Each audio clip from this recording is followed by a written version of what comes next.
Sometimes a single day can tell you a whole lot about where a country is headed. And September 29th, 2025 was one of those days for India. We saw this incredible convergence of events in tech, in defense, even in cricket that paints a really vivid picture of a nation on the move. So let's connect some of these dots. So a missile on a train and a cricket deal. What could they possibly have in common? At first glance, you'd say absolutely nothing, right? But if you look a little closer, you'll see they're both about breaking barriers and joining some very elite clubs, whether that's in military tech or global sports. This one day really shows India securing its borders and, at the same time, expanding its global influence. Let's break it all down. All right, let's kick things off with technology. Because on this single day, we saw two perfect examples of India's dual-track AI strategy. It's all about aiming for global prestige while at the same time solving very real problems right at home. And here it is, that strategy in plain sight. On one hand, you have India's Ministry of Electronics and IT, that's MeitY, announcing that IIT Madras is now a UN Center of Excellence for AI. That's a huge global honor. And then, on the very same day, the Tirumala Temple launches its own AI command center, using that same kind of high-level tech to manage the flow of millions of pilgrims. It's just a perfect snapshot. World-class innovation and grassroots application, happening all at once. Okay, but this tech leap isn't just about public service. It's also a major statement about power. Because on that same day, India showed off a massive upgrade in its strategic defense, joining a very, very exclusive club. So the big deal here isn't just the missile, it's the platform. India successfully test-fired its Agni Prime missile from a train.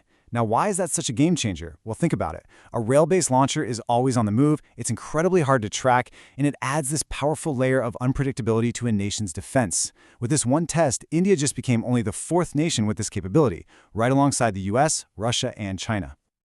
And what about the reach of that mobile threat? We're talking 2,000 kilometers.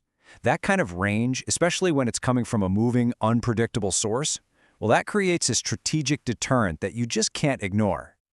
Now, this whole theme of evolution and big shifts wasn't just happening in the world of defense. On that very same day, the corporate world was seeing its own major shakeups, signaling a real changing of the guard in some of India's biggest industries. So we see two major appointments hitting the news. First, Anand Piramal becomes chairman of the powerful Piramal Finance Group, a clear signal of a new generation taking charge. And at the same time, Sudhanshu Watts was named the new president of the Advertising Standards Council of India, or ASCI, the country's top watchdog for the entire advertising industry.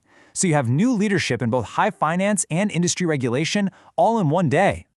And this phrase, a generational shift, really captures the moment perfectly, especially at Piramal Finance. It's more than just a new title. It's about new ideas, new strategies, and a formal passing of the torch that's going to define one of India's major financial players for years to come. All right, so we've talked tech and we've talked business, but let's wrap up with where these changes were felt most personally. From a historic breakthrough on the cricket pitch to a massive economic boost for millions of households. And for cricket fans, this was absolutely massive news. A long-standing rule was finally broken by one of India's most celebrated players, Ravichandran Ashwin. Okay, here's why this is such a landmark moment. Ashwin signed with Australia's Big Bash League. For years, the BCCI, the Board of Control for Cricket in India, has forbidden its active male players from joining foreign leagues. Ashwin is the very first to break that barrier, and this could potentially open the floodgates for Indian talent to truly go global. So from a historic moment for just one person, we shift to a life-changing one for millions. Because on that same day in Bihar, a truly massive initiative for economic empowerment got underway. The scale of this is just staggering.